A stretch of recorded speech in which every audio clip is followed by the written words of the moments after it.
हाय बच्चों, कैसे हैं आप लोग। आई थिंक आप सभी लोगों ने पिछला क्लास में जो आप लोगों को वीडियो बताया गया था जिसमें मैंने आपको प्रोडक्ट टेबल बनाना सिखाया था उसको तो आप लोगों ने देख लिया होगा, जो कि आपकी मॉडल प्रोडक्ट टेबल थी। आज की यह जो वीडियो है वह आपके हिस्ट्री ऑफ पीरियोडिक टेबल की है, यानी कि आखिर ये जो आपके जितने भी पीरियोडिक टेबल बने आखिर वो कैसे बन करके यहां तक गए। तो आज समय है गाना गाने का, तो आज हम लोग गाना गाते गाते फिर पढ़ाई करते हैं। सबसे पहले हम लोग बात करते हैं कि आखिर ये जो आपकी जितने भी पीरियोडिक टेबल बने वह सारे के सारे पीरियोडिक टेबल बनाने की जरूरत क्या पड़ी। तो इसका सबसे बड़ा रीजन था कि जब आपकी 18th सेंचुरी थी, 18th सेंचुरी, तो उसमें आपके नोन जितने भी एलिमेंट थे वह केवल 31 थे। Only 31 elements are known.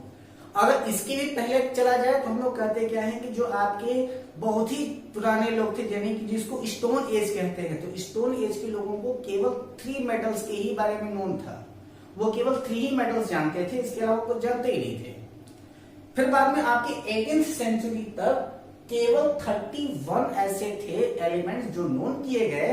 लेकिन जैसे ही आपका 1865 आया तो 1865 आते आते नंबर ऑफ डिस्कवर्ड एलिमेंट हो गए आपके 63।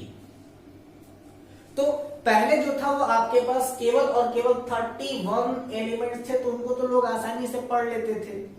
लेकिन जब 63 हो गए तो अब इनका अलग अलग पढ़ना इनको थोड़ा सा मुश्किल होने लगा। अब आप ही लोगों से कहा जाए कि हर एक एलिमेंट को अलग अलग पढ़ो, हाइड्रोजन को अलग पढ़ो, हीलियम को अलग पढ़ो, तो 118 एलिमेंट 118 एलिमेंट्स हैं। क्या आप उनको पढ़ना पसंद करोगे? बिल्कुल नहीं पसंद करोगे। इसलिए बार बार जो साइंटिस्ट थे उन सभी के सभी साइंटिस्टों ने मिलकर के अपना एक एक्सपेरिमेंट करना स्टार्ट कर दिया और इन सारे के सारे जितने भी आपके डिस्कवर्ड एलिमेंट्स थे उनको एक ऑर्डर में अरेंज करना स्टार्ट कर दिया।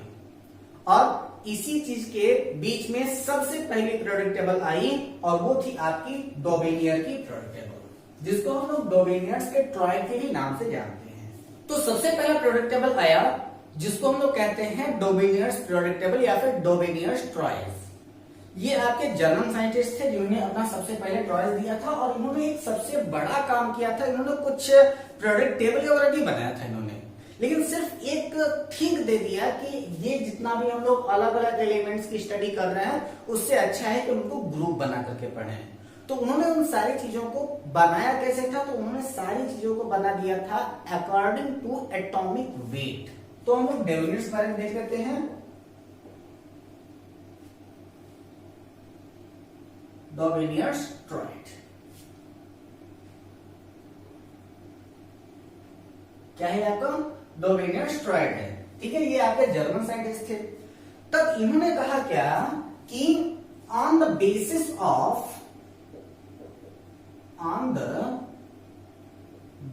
Of atomic wait.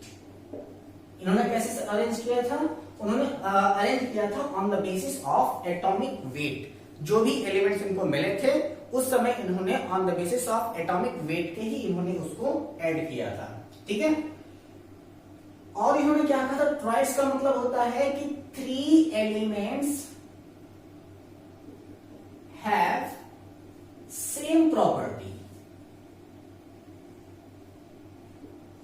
उस समय के डिस्कवर ऐसे हुए थे तो उन्होंने कहा कि कुछ 3 एलिमेंट्स ऐसे होते हैं जो कि सेम प्रॉपर्टी रखते हैं। तो जैसे अगर मान लो कि इनका कहने का मतलब ये था कि जैसे अगर यहां पर इन्होंने 3-3 का ग्रुप बनाया था और इन तीनों का ग्रुप बनाने के बाद जैसे इसमें हो गया ये ए, इसमें हो गया आपका बी, इसमें हो गया आपका सी।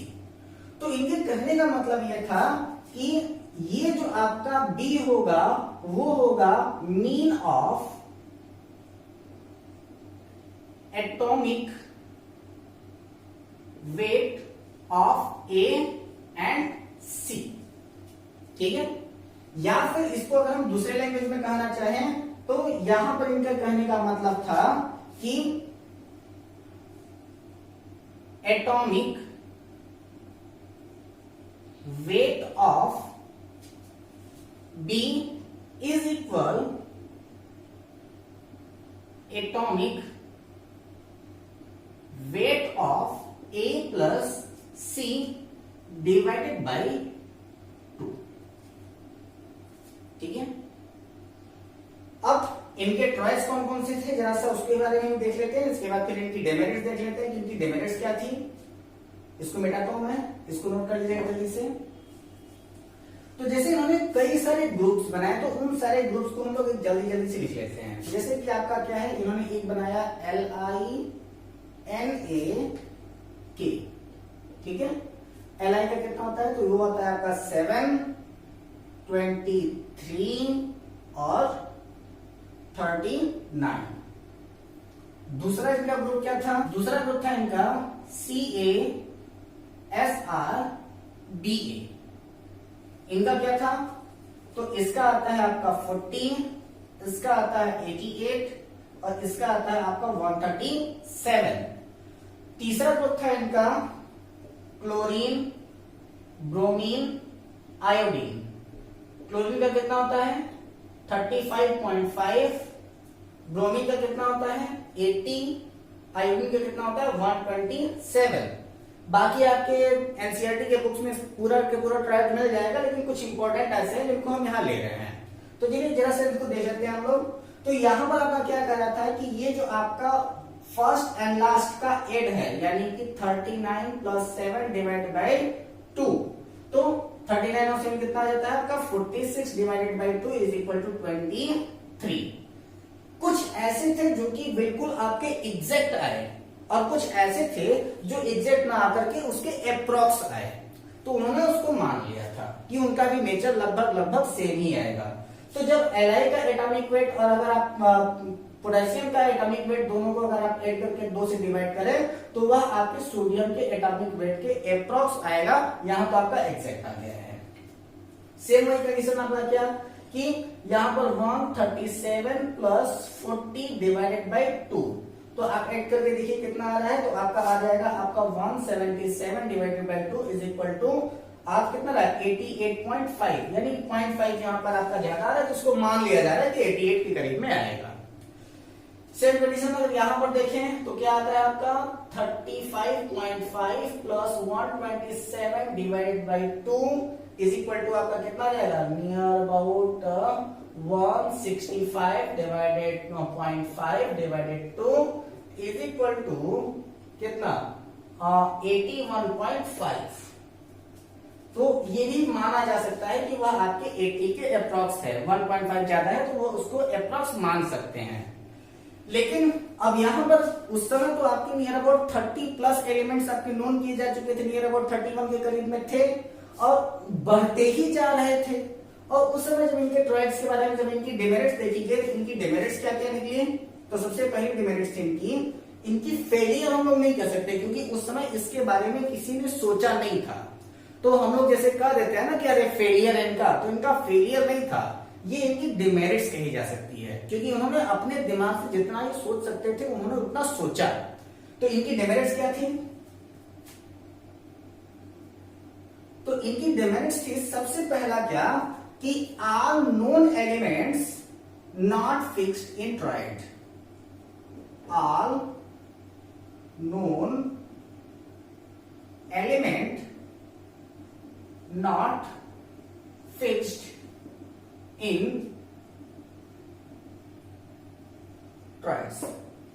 उस समय जितने भी नॉन एलिमेंट्स थे उन सभी के सभी एलिमेंट्स को यह फिक्स नहीं कर पाए अपने ट्रायड में। दूसरी इनकी डिमेरिट्स क्या थी, some groups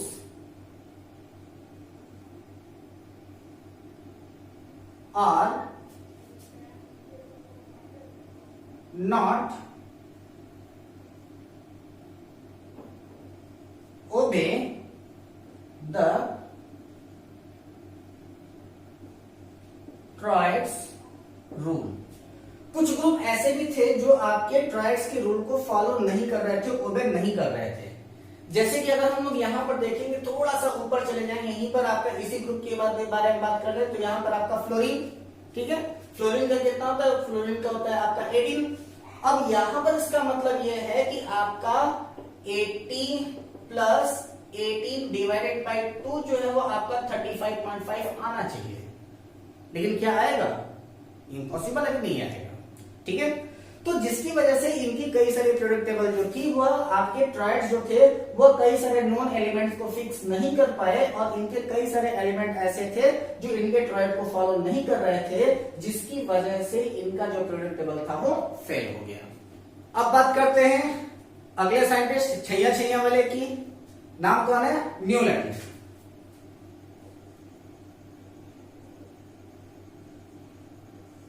अब ये एक ऐसा साइंटिस्ट है जिसको म्यूजिक भी पसंद था और केमिस्ट्री का तो भाई साइंटिस्ट था ही, तो इसने किया क्या कि म्यूजिक प्लस केमिस्ट्री दोनों को इसने मिक्स कर दिया, और उसने कहा क्या कि चाहे हम पूरे वर्ल्ड की बात करें तो जितने भी आपके म्यूजिक्स बनते हैं वह सारे के सारे म्यूजिक्स जो होते हैं वह केवल 7 सुरों पर ही आधारित होते हैं। कौन कौन सा, तो वो सा, रे, गा, मा, पा, धा, नी, यही आपके साथ होते हैं। जैसे ही हमको 8वां सुर बनाना होता है, उस 8वें सुर का मतलब क्या होता है कि वह अपने पहले वाले सुर के साथ रिपीट करेगा। जैसे कि यही पर आप लोग देख लीजिए कि सबसे पहले क्या आता है आपका सा, रे, गा, मा, पा, धा, नी। ठीक है, कितने हो गए आपके, 1 2 3 4 5 6 7। जैसे ही हमें अपना 8वां वाला बनाना होगा तो वह 8वां वाला क्या होगा, तुरंत रिपीट करेगा आपके फर्स्ट वाले के साथ। यही इनका रोल था आपके न्यूलैंड्स का, जिसे हम लोग कहते हैं ऑक्टिव रूल। ठीक है, ऑक्टिव्स, इसको हम लोग न्यूलैंड्स ऑक्टिव्स के भी नाम से जानते हैं।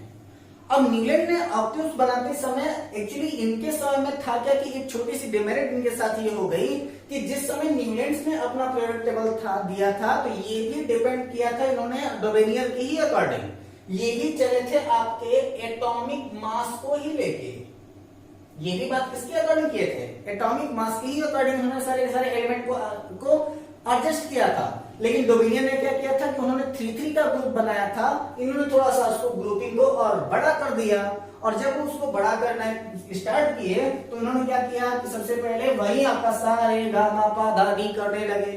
और उन्होंने क्या किया, ग्रुप को बनाने के लिए जैसे उन्होंने कहा क्या कि जब हम इसमें इलेक्ट्रॉन्स को फिक्स करेंगे, एलिमेंट्स को फिक्स करेंगे तो 7 एलिमेंट के बाद एलिमेंट रिपीट होगा उनकी प्रॉपर्टीज के अकॉर्डिंग। ठीक है, तो जैसे उन्होंने क्या दिया था कि एक्चुअली उन्होंने जब अपना पीरियोडिक टेबल दिया तो वह सिर्फ और सिर्फ लाइट एलिमेंट्स के लिए दिया था, उन्होंने हैवी एलिमेंट्स के लिए नहीं दिया था। जैसे जैसे हैवी एलिमेंट्स खोजे जाने लगे वैसे वैसे इनके लिए समस्या बढ़ने लगी। ठीक है, तो जैसे इन्होंने क्या किया था, कौन कौन से इन्होंने फिक्स किया था, तो यहां पर lithium, beryllium, boron, carbon, nitrogen, oxygen, fluorine. मैंने आपसे पहले भी कहा कि जिस समय न्यूलैंड की पीरियोडिक टेबल आई उस समय नोबेल गैस ऑकर नहीं किए गए थे ना।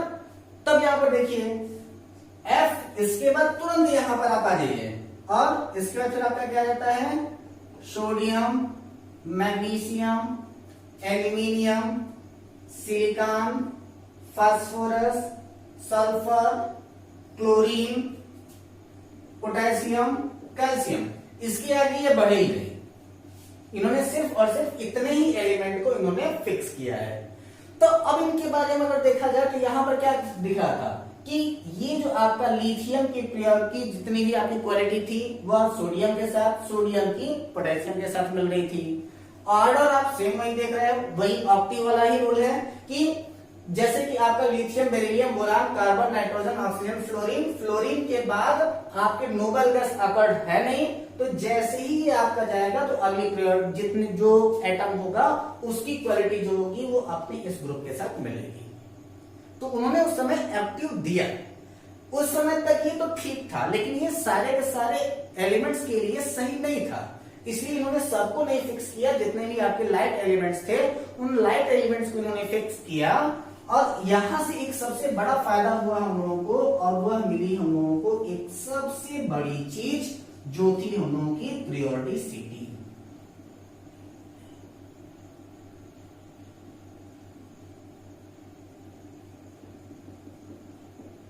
ठीक है, प्रियोडिसिटी का मतलब क्या होता है कि प्रियोडिसिटी कहती क्या है कि जैसे अगर मान लीजिए कि यहां से इनके बीच की क्वालिटी सेम, फिर इनके भी बीच की क्वालिटी सेम, इनके बीच का जो ऑर्डर होगा चाहे वो इंक्रीज करे चाहे वो डिक्रीज करे, वह एक रेशियो में होगा। इन्होंने ऑर्डर को डिफाइन किया था with the basis of ratio, कि जैसे ही ये होता क्या है कि ये चाहे आपका इधर से इधर जाइए, यानी कि आप चाहे ग्रुप में जाइए चाहे आप पीरियड्स में जाइए, हमेशा क्या होगा कि जिस तरीके से इनके बीच का इंक्रीमेंट होगा वह इंक्रीमेंट सेम रहेगा। लेकिन इनके साथ जो डिमेरिट्स हुई उन डिमेरिट्स को भी देख लेते हैं हम लोग। सबसे पहला डिमेरिट तो आपको मैंने अभी बता ही दिया कि उस समय में जो आपके नोबल गैसेस थे वो नोबल गैसेस अकर नहीं किए गए थे। तो नोबल गैसेस अकर न करने का मतलब क्या था कि अब यहां पर अगर वही आप बात कर लो कि यहां पर 1 2 3 4 5 6 7 8 वाले जगह पर अगर आप नोबल को फिक्स करो, यानी कि lithium, beryllium, boron, carbon, nitrogen, oxygen, fluorine, neon, तो अब आठवां वाला अपने आप को रिपीट कैसे करेगा? बिल्कुल नहीं करेगा। अब यहां पर जब ये आठवां वाला अपने आप को रिपीट नहीं करेगा तो यहां पर इनकी जो पीरियड टेबल थी वो फेल हो गई, यानी कि ये पहला इनका डिमेरिट्स था। पहला डिमेरिट्स क्या? सबसे पहला डिमेरिट्स ये है कि noble gas discovered, noble gas discover, जैसे ही नोबल गैस डिस्कवर की गई वैसे ही इनकी पीरियड टेबल ठंडे बिस्तर में चली गई। दूसरी बात क्या थी इनकी डिमेरिट्स का सबसे दूसरा वजह था कि discover of heavier element, discover of heavier element, यानी कि जैसे जैसे हैवियर एलिमेंट्स की डिस्कवरी होती चली गई वैसे वैसे इनका पीरियोडिक टेबल जो था वो फेल होता चला गया। ठीक है, सबसे मेन तो यही इनका फेल कर दिया आपको नोबल गैस वाला है, क्योंकि जैसे नोबल गैस अकर किया गया वैसे ही इनका पीरियोडिक टेबल फेल हो गया। लेकिन अब यहां पर बात आ जाती है दो लोगों की, जो कि दो के दोनों सेम साइंटिस्ट थे, क्योंकि अब इन दोनों लोगों के पास पीरियोडिक टेबल को एक्सप्लेन करने के लिए कंपटीशन बढ़ गया था। जैसे कि अभी आप लोग तो कंपटीशन को लेकर के बिल्कुल भी तैयार नहीं हो, आपको तो लग रहा है कि अभी हाई स्कूल इंटरमीडिएट पास करेंगे तब ना सोचेंगे कि हमको क्या करना है। अभी आपके पास कंपटीशन बिल्कुल नहीं है, लेकिन इन लोगों के पास में कंपटीशन बढ़ चुका था अपनी अपनी पीरियोडिक टेबल को प्रूफ करने का। तो ऐसी कंडीशन में दो लोगों का नाम सबसे ज्यादा लिया जाता है, दो के दोनों अलग अलग देश के साइंटिस्ट, और इन दो के दोनों साइंटिस्टों का जब सर्वे आया, जब इनका ऑब्जर्वेशन आया, तो सरप्राइज की बात थी कि जो चीजें पहले साइंटिस्ट ने बनाई थी सेम चीजें आपके दूसरे साइंटिस्ट ने भी बनाई थी, और दो के दोनों साइंटिस्टों में एक सबसे बड़ा था कि एक ने ग्राफिकल रिप्रेजेंटेशन किया था और दूसरे ने उसको चार्ट रिप्रेजेंटेशन किया था, यानी कि एक ने बनाया था और दूसरे ने उसको ग्राफ पर रिप्रेजेंट किया था। उन दोनों महान लोगों का नाम है दिमित्री मेंडलीव,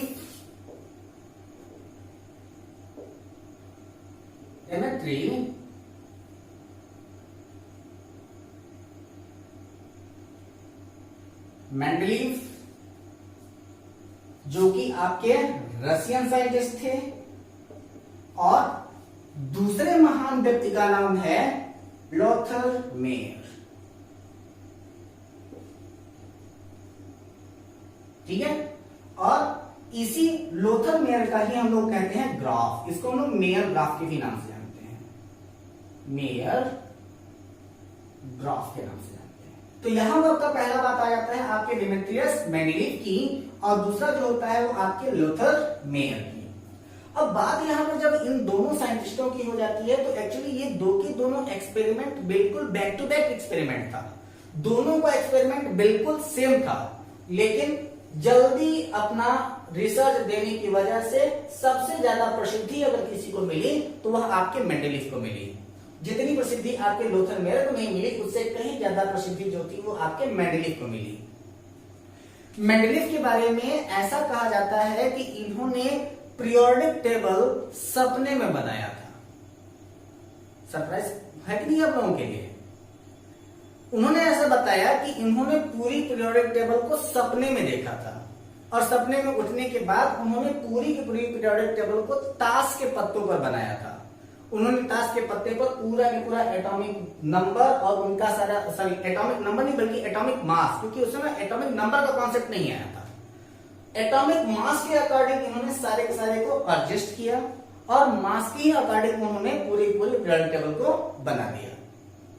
लेकिन अभी प्रेजेंट टाइम में हम लोग बात करते हैं सबसे पहले आपके लूथर मेयर की, और जो लूथर मेयर ने अपना जो ग्राफ दिया था वो आपको यहां दिख रहा है, ठीक है। अब इस ग्राफ के अकॉर्डिंग उन्होंने क्या बताया, मेंडलीफ के बारे में हम लोग बात करेंगे अपने कल की वीडियो में, लेकिन अभी हम लोग बात करते हैं किसके बारे में, आपके लूथर मेयर के बारे में। तो सबसे पहले हम लोग बात करते हैं आपके लूथर मेयर की ग्राफ के बारे में।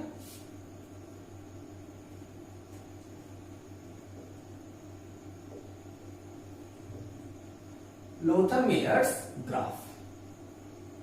अब लूथर मेयर का ग्राफ क्या था, तो इन्होंने कहा था क्या कि एटॉमिक वॉल्यूम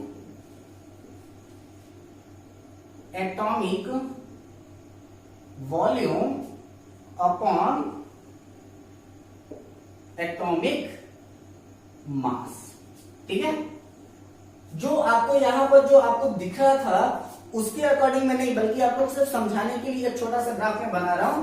जैसे कि इन्होंने कहा क्या कि जैसे एक साइड में आपका क्या होगा कि ये आपका इन्होंने ले लिया आपका एटॉमिक वॉल्यूम और दूसरे साइड में इन्होंने ले लिया क्या, एटॉमिक मास, ठीक है। अब यहां पर जैसे इन्होंने कॉन्सेप्ट बनाया गया कि जैसे कि ये जो है वो आपका ऊपर गया फिर नीचे आया फिर ऊपर गया फिर नीचे आया, इस तरीके से इनका ग्राफ जो था वो ऊपर नीचे बढ़ता रहा। डिटेल ग्राफ में मैं नहीं बता रहा हूं, आपको मैंने पहले भी कहा है, ठीक है। वो डिटेल ग्राफ आपको यहाँ पर दिखा था, अभी फिर से आपको यहाँ पर पेस्ट कर दिया जा रहा है, आप इसको एक बार फिर से देख लीजिए, देखिए इसको। अब यहाँ पर क्या हो रहा है कि जैसे यहां पर उन्होंने क्या किया कि सबसे टॉप पर उन्होंने किसी को भी रख दिया, जैसे कि उन्होंने यहाँ पर रख दिया आपका कोई भी सोडियम, इसके बाद यहां पर किसी को रख दिया वो था आपका पोटेशियम, इसके बाद है आपका रुबिडियम, ठीक है। अब यहाँ पर कुछ ऐसे एलिमेंट्स हैं जिनकी प्रॉपर्टीज सही है, तो उनको इन्होंने कुछ को इन्होंने असेंडिंग ऑर्डर में यहाँ पर रखा और कुछ को इन्होंने यहाँ पर डिसेंडिंग ऑर्डर में रखा, फिर किसी को इन्होंने असेंडिंग ऑर्डर में रखा, फिर किसी को यहाँ पर डिसेंडिंग ऑर्डर में रखा। जैसे कि अगर हम इसका एक जगह बना ही दें तो जैसे कि यहाँ पर इन्होंने फ्लोरीन को रखा तो यहाँ पर आपका असेंडिंग ऑर्डर था तो यहाँ पर इन्होंने क्लोरीन को रख दिया, फिर यहाँ पर असेंडिंग ऑर्डर के लिए उन्होंने किसी और को यानी कि आपको इन्होंने ब्रोमीन को रख दिया। यहाँ की अगर हम बात करें तो वहां पर इन्होंने किसको रख दिया, मैग्नीशियम को रख दिया, कैल्शियम को रख दिया। इसी प्रकार से उन्होंने अप डाउन करते हुए सारे के सारे चीजों को इनके एटॉमिक वॉल्यूम और इनके एटॉमिक मास के अकॉर्डिंग सेट किया। लेकिन इनकी डिमेरिट्स ये थी कि इन्होंने अपने इस पीरियोडिक टेबल में किसी भी न्यू अकरिंग एलिमेंट्स के लिए प्लेस इन्होंने नहीं छोड़ा था। तो इनका कॉन्सेप्ट क्या था, इनका कॉन्सेप्ट था क्या कि एलिमेंट एट सिमिलर पोजीशन